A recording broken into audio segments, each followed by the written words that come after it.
What would be most useful for you today? So I am just kind of starting my journey in studying for their LSAT, and I'm just trying to be as regimented as possible with my studies, and I guess try to come up with a game plan of how to achieve that. So I guess that's why I'm speaking with you. Just want to see what your ideas are on resources, scheduling. Also, I'm not sure if you personally do tutoring, like one-on-one tutoring, so interested in hearing more about that as well. Yeah, sure, absolutely. So when are you taking the LSAT? So I was planning for March because I figured that gives me a good 3 to 4 months to study. Yeah, that's a good target timeline. I typically recommend, if you're starting from scratch, to spend 5 to 6 months in order to achieve your fullest potential on the LSAT. The Okay. other thing to be aware of is that March is already too late for this cycle anyway. So Mm-hmm. you might as well take it a little bit later Pick it and then later. apply at the Okay. beginning of next cycle. Got it. So that's my general recommendation there. Aim maybe for June or July, and then apply at the very beginning of the cycle in the fall. And that way also you'll be able to retake again in the fall if you want to, and still apply Exactly. relatively early. Exactly. Yeah, because I have been getting some feedback that it's better to wait till fall 20 next cycle. I was aiming to take it in March and apply for fall 2020, but I've been hearing some feedback that that's maybe not advisable just due to scholarships, and if they do rolling admissions, that can lessen my chances of getting admitted. So I guess based on what you just said, you would recommend me to delay until the next cycle. Yeah, exactly. Okay, perfect. Now, as far as I'm trying to get some information on tutors, different tutoring services, what do you do specifically with that? I just feel like for me personally, having somebody to keep me accountable is going to be something that I need personally. So what types of services do you offer with that? Yeah, sure. So I offer one-on-one coaching where we're Mhm. not simply walking through every single LSAT problem under the sun.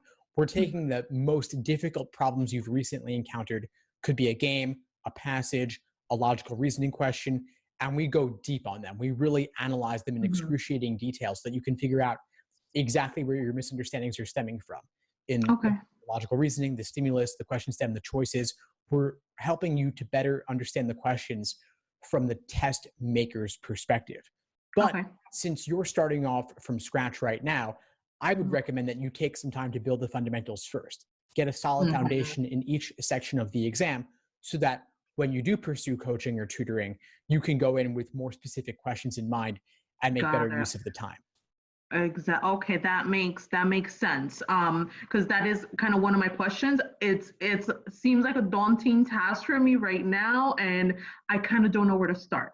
So I've picked up a couple of books here and there based on recommendations. So that leads me to one of my questions as to where should I start? I don't know. Should I take a diagnostic first and kind of see where I am and take it from there? Or should I do some reading first on different materials and then take a test at that point to kind of gauge, where I need to improve? Yeah, those are great questions and they're important ones. I typically recommend not taking a diagnostic because the results are often discouraging.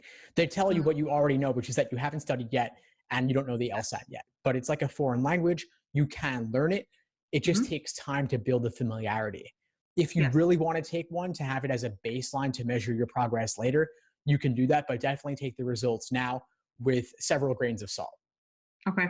Now, Got it. as for how to use the various books, the exams, of course, should be your focus. The actual official LSAT prep tests published by the Law School Admission Council, they're available in books of 10 exams for about $20 each. The various guides and textbooks can also be useful.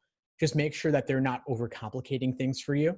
Mm-hmm. And the general framework I recommend in terms of studying is read a textbook chapter or watch a course video covering the basics of a certain Mm-hmm. question type, then do several questions of that type. Okay. So this is actually a framework underlying my LSAT study schedules, the study plans. I have day-by-day plans breaking it down for you so that you know exactly what to be doing every Hmm. single day over the course of your prep. And they're oriented around this 5-step approach I call the LASER approach to LSAT studying. Hmm. LASER is an acronym standing for learning, accuracy, sections, exams, and review. So learning is that theory. Accuracy is doing individual questions by type. S is for sections, doing individual timed 35-minute sections to work on your pacing. Okay. E is for exams and endurance, doing full-length 5-section exams. And then R is for review. So you don't want to do the exams too early, and you certainly don't want to neglect the review. The Hmm. earlier parts where you're doing questions by type and learning the basics is really, really important to take some time there. Okay, got it. And you said that your specific study plans break down the, I guess, study schedule by sections or by types. Exactly. So we have phases devoted to games, reasoning, and reading Okay. comp. And within each of those, we have subtypes. So we have ordering games, grouping games. For logical reasoning, of course, there's necessary assumption, flaw, strengthen, weaken, must be true, and so on. And so we're targeting each question type first before approaching them in the context of an entire section. Okay, understood. Now, typically, what would you say is a typical schedule for studying? You know, an hour a day, 2 hours a day, a certain amount of hours per week. What do you recommend? There's really no hard and fast rule on this other than not doing too much or too little. So 7 hours a day is too much. Yeah. 10 minutes a day is probably too little. I Mhm. recommend 10 to 15 hours per week on average, assuming you have other Okay. obligations. But if you Hmm. can do more, that's great. Just don't burn yourself out and fit it in where you can before work, during lunch, after work, during downtime, maybe more on the weekends, Hmm. wherever you can fit it in. Okay, perfect. I don't think I have any other questions. Like I said, that's pretty much the gist of where I am. I'm still, in the early stages, just trying to gather information before I actually make a game plan. So, in terms of one-on-one coaching or tutoring, would you be able to email me that more details on that information, or? Yeah, absolutely. I'd be happy to. Okay, perfect.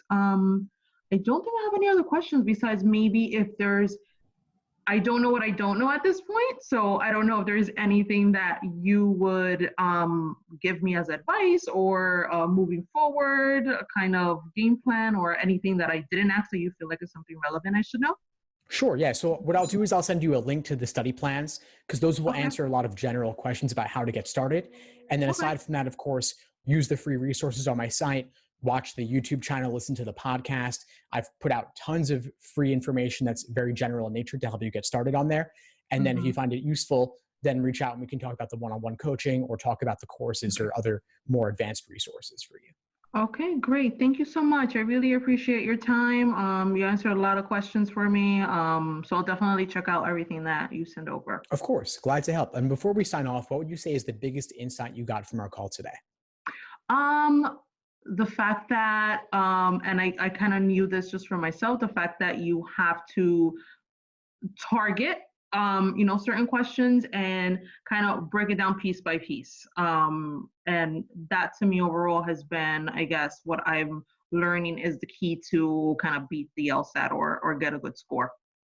Great, fantastic. Well, I'll send over those resources and look forward to being in touch. Okay, great. Thank you so much, Dave. Thanks for tuning into the show. Please subscribe if you haven't done so already to be notified of new episodes as I release them. And feel free to reach out if you need anything at all as you move forward with your prep. I'm happy to help however I can. In the meantime, I'll wish you all the best and take care.